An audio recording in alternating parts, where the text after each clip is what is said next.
All right, so the lone unbeaten team in the NFL is coming in Sunday, the Arizona Cardinals. What do you when you look at the Cardinals? What do you see? What do the Browns need to be aware of? What are they going to need to do to come away with a win and hand Arizona that first loss of the season?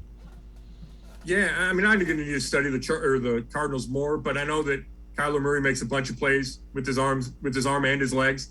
Right? I was never a huge fan, especially of short quarterbacks, but he's proven me wrong to this point. He's completing a bunch of passes.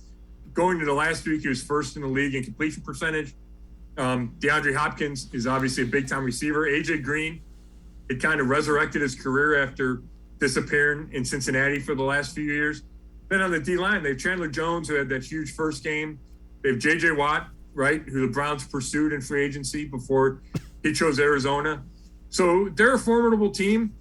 They won a game. You know, they had been scoring 30-plus. Yesterday, they only scored 17, but they still found a way to beat the 49ers. So it's going to be a tough one. There's no doubt about it. The other thing, to keep in mind, Kyler Murray is a different type of athlete. I mean, he's like Patrick Mahomes, but might not throw it quite as well. But, man, he gets out of the pocket. He is hard to bring down. So there's another mobile quarterback, and probably the most more mobile quarterback in the NFL.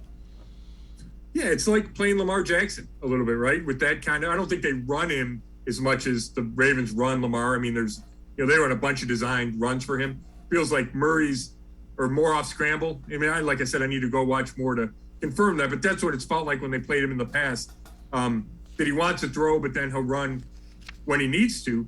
But he also doesn't feel like he takes a lot of hits. It's just like he'll be out there running and the defender will be coming at him and he nonchalantly steps out of bounds or, flips it to somebody or throws it away. Like, you can't really get a good shot on him, which really has to be frustrating for a defensive lineman like Myles Garrett, who's going to be exhausted trying to chase him around, and then you don't get the reward of pressuring the quarterback.